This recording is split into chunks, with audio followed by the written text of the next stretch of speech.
गुल्ला बंद करो कि सुनो हमारी बानी जी। अरे वाह जी वाह। अरे फागुन महीना एगो लड़का पर चढ़ल होली के खुमार जी। सत्य है जी। फागुन महीना एगो लड़का पर चढ़ल होली के खुमार जी।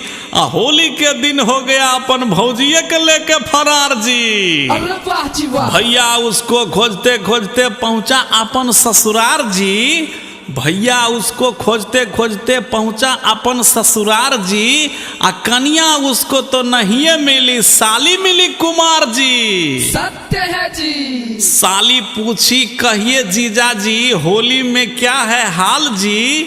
साली पूछी कहिए जीजा जी होली में क्या है हाल जी। आ जीजा बोला का कहें साली जी बुरा है समाचार जी। सत्य है जी। खुशियों का दिन है साली रंगों का त्योहार जी। खुशियों का दिन है साली रंगों का त्योहार जी। आ तुम्हारी बहन हमार भाई को लेके हो गया फरार जी। सत्य है जी। तोरा बहन बिना साली हम हो गए लाचार जी। तोरा बहन बिना साली हम हो गए लाचार जी। आ दिल की बात बुझो साली अब तू ही लगाओ जोगार जी। सत्य है जी। हमर गुरु के छोट ऐसन बानी आ दे ढोलक पर ताल चमका उड़ जो हमर जानी पीर हई रहई रे बोल सारा रारा जोगिरा सारा रारा भैया रे सारा रारा। वाह भाई वाह, वाह खिलाड़ी वाह। सारा रारा रारा रारा रारा रारा रारा रारा सारा रारा सारा रारा सारा रारा जोगिरा सारा रारा जोगिरा सारा रारा। वाह भाई वाह, वाह खिलाड़ी वाह। होली में देवरा करे भौजी के गुणगान, भौजी के गुणगान हो भौजी के गुणगान। होली में देवरा करे भौजी के गुणगान। आ होली के दिन खोल कर रखिए अपन दुकान फिर हई रहई रे बोल सारा रारा जोगिरा सारा रारा भैया रे सारा रारा। वाह भाई वाह, वाह खिलाड़ी वाह। होली के दिन भौजी सब जाहो भुलाए।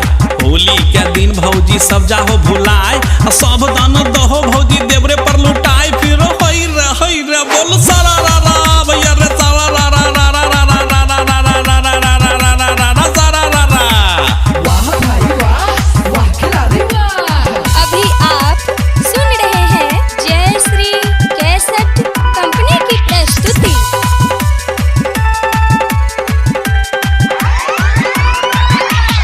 अरे हल्ला गुल्ला बंद करो कि सुनो हमारी बानी जी।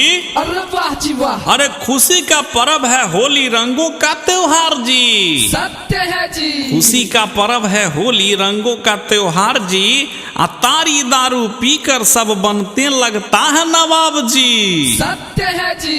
बिहार शराब मुक्ति का सपना सजाया नीतीश सरकार जी। अरे बिहार शराब मुक्ति का सपना सजाया नीतीश सरकार जी। लेकिन उनका सपना हुआ नहीं साकार जी। सत्य है जी। शराब बंद हुआ बिहार में ककरो नहीं पड़ा फर्क जी। शराब बंद हुआ बिहार में ककरो नहीं पड़ा फर्क जी। आ रोज पकड़ाता है भरल शराब से पिकअप और ट्रक जी। सत्य है जी। शराब बंद कर समझे नीतीश जी जनता होगा खुशहाल जी।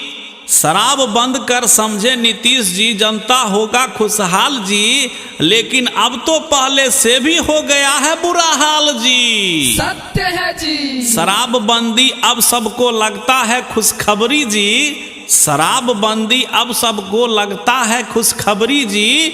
अब पहले मिलता था शराब ठेका पर अब होता है होम डिलीवरी जी। सत्य है जी। शराब धंधा वाले को नीतीश जी लगाएंगे हथकड़ी जी। अरे वाह जी वाह। शराब धंधा वाले को नीतीश जी लगाएंगे हथकड़ी जी।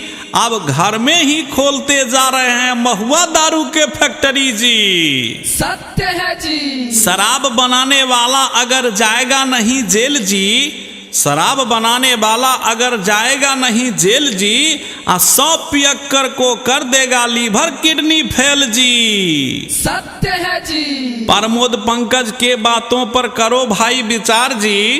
प्रमोद पंकज के बातों पर करो भाई विचार जी। आ शराब पियोगे खुश नहीं रहेगा तुम्हारा परिवार जी। सत्य है जी।